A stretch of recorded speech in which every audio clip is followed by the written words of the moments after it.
আসসালামু আলাইকুম সম্মানিত ভিউয়ার্স। আজকে আমার টপিক পাকা কলা। আমরা সবাই পাকা কলা খেয়ে থাকি, কিন্তু অনেকেই জানি না পাকা কলায় কি কি পুষ্টিগুণ এবং কি কি উপকারিতা রয়েছে। তাই আজকে আমি আপনাদেরকে এই ভিডিওর মাধ্যমে জানাবো পাকা কলায় কি কি পুষ্টিগুণ রয়েছে এবং কি কি উপকারিতা রয়েছে। আজকে আমার এই ভিডিওটা না টেনে পুরোটা দেখলে আপনারা জানবেন কি পাকা কলায় কি কি পুষ্টিগুণ রয়েছে এবং কি কি উপকারিতা রয়েছে আমাদের দেহের জন্য। পাকা কলা একটি পুষ্টিগুণ সমৃদ্ধ একটি ফল। পুষ্টিবিজ্ঞানীদের মতে এই ফলে রয়েছে potassium, fibre, vitamin C, vitamin B6 মতো উল্লেখযোগ্য পুষ্টি উপাদান। অতিরিক্ত পেকে গেলে কার্বোহাইড্রেট ও চিনির পরিমাণ বেড়ে যায় অনেক সময়, যা আমাদের রক্তে শর্করা বৃদ্ধি করতে পারে এবং বয়স বেড়ে গেলে অতিরিক্ত পাকা কলা পরিমিত পরিসরে খাওয়া উচিত।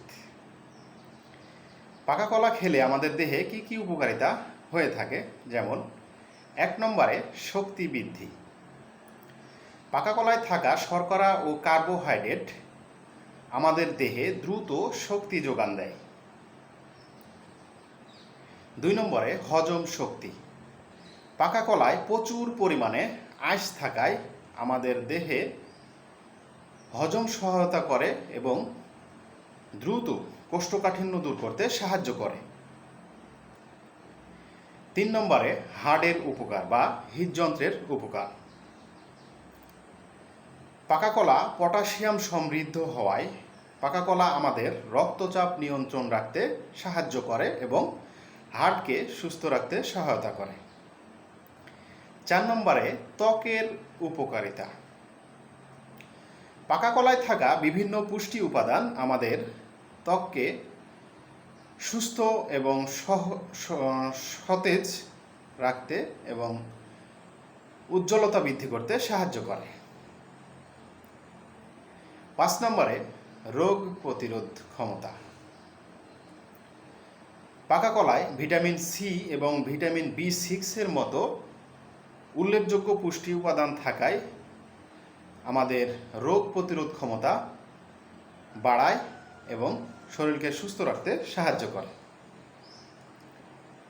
6 নম্বরে আমাদের পেশির সুরক্ষা।